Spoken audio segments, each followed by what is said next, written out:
মহান বিজয় দিবসের প্রথম দিকে এখন সরাসরি আমরা একটু বগুড়ায় স্মৃতিসৌধে মানুষের ভিড়, শ্রদ্ধা নিবেদনের খবর জানবো তার কাছ থেকে।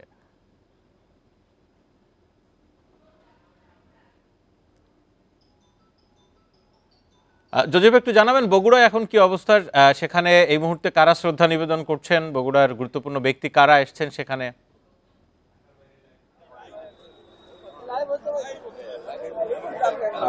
জি, দেখুন, বৈষম্য বিরোধী ছাত্র আন্দোলনের যে একটা গণ অভ্যুত্থান হয়েছিল, সেই গণ অভ্যুত্থানের মধ্য দিয়ে আজকের যে বিজয় দিবস, সেই বিজয় দিবসে কিন্তু একটি মাহেন্দ্রক্ষণে এসে আমরা পৌঁছেছি এবং এখানে যারা এসেছেন তারা কিন্তু সেই 24-এর বিজয়ে যে বিজয়টি, সেই বিজয়কে বারবার স্মরণ করছেন এবং সেই 1971-এর যারা শহীদ রয়েছেন এবং 2024-এর যারা শহীদ রয়েছেন তাদেরকেও তারা স্মরণ করছেন। আমরা সকাল থেকে দেখেছি যে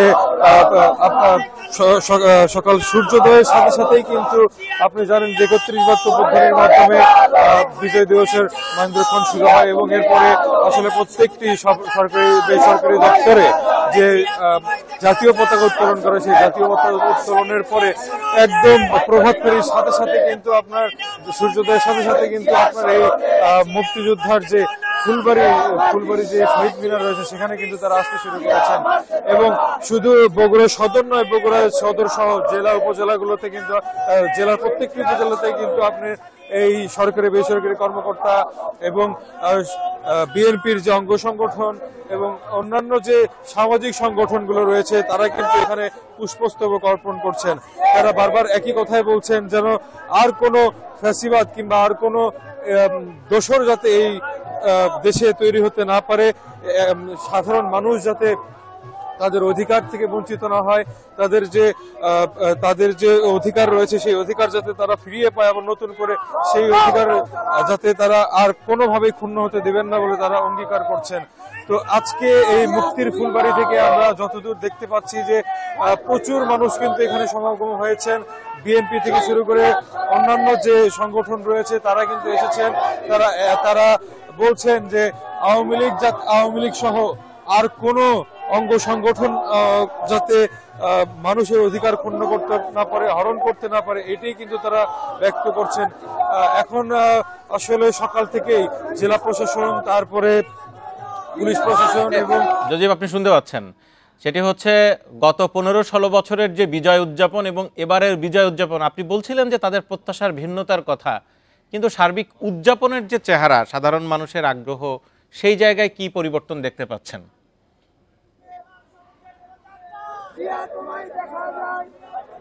বিজয় দিবস উপলক্ষে সাধারণ মানুষ যে কথাগুলো বলছে যে এতদিন এই 24-এর যে গণ অভ্যুত্থান, এই গণ অভ্যুত্থান আসলে কোনো সাধারণ গণ অভ্যুত্থান ছিল না। কারণ এই যুগে এসেও, এই সময় এসেও একটি ফ্যাসিস্ট সরকারের বিরুদ্ধে তারা যখন দাঁড়িয়েছে, ছাত্র জনতা সকল দলমত নির্বিশেষে সকলেই কিন্তু সেই আন্দোলনে যোগ দিয়েছিল আপনি জানেন, এবং রাজপথে নেমে সেখানে কিন্তু তারা নেমেছিল এবং তারা প্রাণ দিয়েছে। তো আর কোনো মা বোনের যাতে এরকম প্রাণ হারাতে না হয়, কোনো ফ্যাসিস্ট সরকার যাতে গঠিত না হয়, এটাই কিন্তু তারা আশা প্রত্যাশা ব্যক্ত করেছেন। তো এই ছিল আসলে আমার কাছে বগুড়ার মুক্তির ফুলবাড়ি থেকে সর্বশেষ। ধন্যবাদ। আমরা দেখছিলাম বগুড়ার যে মুক্তির ফুলবাড়ি, সেই স্মৃতিসৌধের পাশে অসংখ্য মানুষের ভিড়। আমরা এবার সরাসরি জাতীয় স্মৃতিসৌধে সাভারে যেতে চাই। সহকর্মী এজাজুর রহমান রয়েছেন সেখান থেকে। এজাজ, আপনি জানাবেন, আমরা কিছুক্ষণ আগে দীর্ঘ সময় ধরে রাষ্ট্রপতি এবং প্রধান উপদেষ্টা, পূর্ব তিমুরের প্রেসিডেন্ট, তাদের শ্রদ্ধা নিবেদন আমরা দেখিয়েছি। এই মুহূর্তে নিশ্চয় সাধারণ মানুষের স্রোত সেখানে শহীদ বেদির দিকে রয়েছে। জানবো সেই খবর আপনার কাছ থেকে, জানাবেন।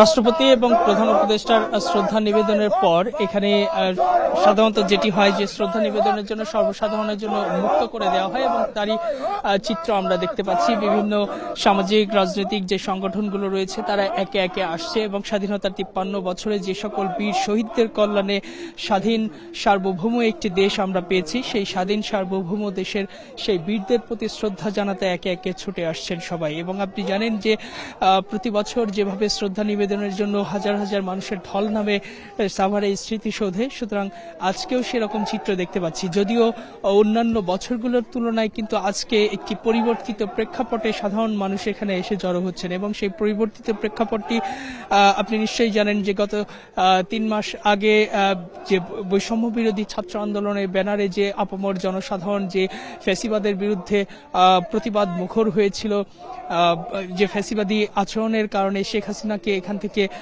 পালিয়ে যেতে হয়েছিল এবং তারই প্রেক্ষিতে যে অনেকেই বলেন বা বিভিন্ন বৈষম্য বিরোধী ছাত্র আন্দোলন থেকে শুরু করে অনেক সাধারণ মানুষ বিভিন্ন শ্রেণী পেশার মানুষ তারা বলেন যে বাংলাদেশ নতুন করে স্বাধীন হয়েছে এবং শোষণমুক্ত হয়েছে, ফ্যাসিস্টদের দোসর থেকে যাতে দেশ আর কখনো ফ্যাসিস্টদের দোসরের অধীনে না যায় সেরকম প্রত্যয় তারা ব্যক্ত করেন। এখানে যারা আসছেন অনেকেই কথা বলছেন আমাদের সঙ্গে এবং তারা বলছেন, এবং কিছুক্ষণ আগেও কিন্তু বৈষম্য বিরোধী ছাত্র আন্দোলনে যে 3 জন সমন্বয়ক ছিলেন সরকারের উপদেষ্টা পরিষদে যারা রয়েছেন তারাও কথা বলেছেন এবং তারা বলছেন যে 1971 সালে বাংলাদেশ স্বাধীন হলেও মূলত স্বৈরাচার মুক্ত হয়নি বা প্রকৃত স্বাধীনতা বাংলাদেশ অর্জন করেনি, কিন্তু এই 24-এর গণ আন্দোলনে যেভাবে মানুষ মাঠে নেমেছিল সেই গণ আন্দোলনের মধ্য দিয়ে বাংলাদেশ প্রকৃত স্বাধীনতা অর্জন করেছে। 71-এ বিজয় আসলেও স্বাধীনতা ছিল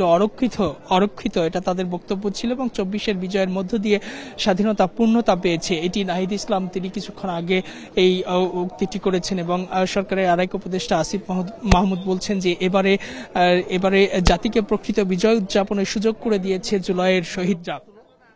এবং মাহফুজ আলম যিনি বৈষম্য বিরোধী ছাত্র আন্দোলনের আরেকজন সমন্বয়ক এবং তিনি নেপথ্য থেকে মাস্টার মাইন্ড বলা হয় তাকে অনেকটা, এবং তিনি বলছিলেন যে ত্যাগের বিনিময়ে রাষ্ট্র গঠনের যে সুযোগ এসেছে সেটিকে অবহেলা না করে সবাইকে ঐক্যবদ্ধ হতে হবে এবং যে সকল রাজনৈতিক দলগুলো বাংলাদেশে রয়েছে সকল রাজনৈতিক দল মিলে একটি নতুন সম্ভাবনার বাংলাদেশ গড়ে তুলতে হবে এবং 71-এ যে সকল বীররা জীবন দিয়েছে, যে শহীদ হয়েছে, যারা আমাদের দেশটাকে সুন্দর করে গড়ার সুযোগ করে দিয়েছিল, সেই নানা কাঠখড় পেরিয়ে কিন্তু নানা সময় নানা দশকে এসে বাংলাদেশ তার প্রকৃত রাস্তা থেকে সরে গেছে, কিছুটা কক্ষচ্যুত হয়েছে বলা যায় এবং সামরিক শাসনের জাতাকলে পিষ্ট হতে হয়েছে।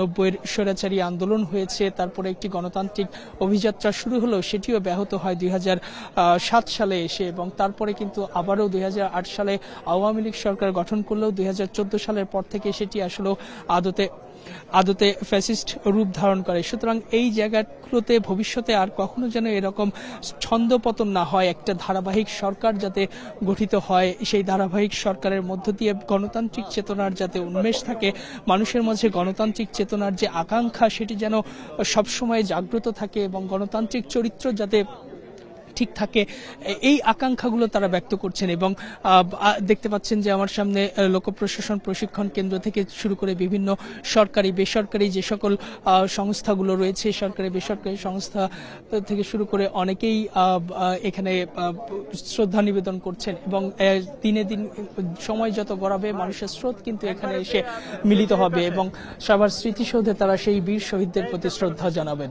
ইজাজুর রহমান, আপনাকে অনেক ধন্যবাদ। আমরা ছিলাম সাভারের জাতীয় স্মৃতিসৌধে।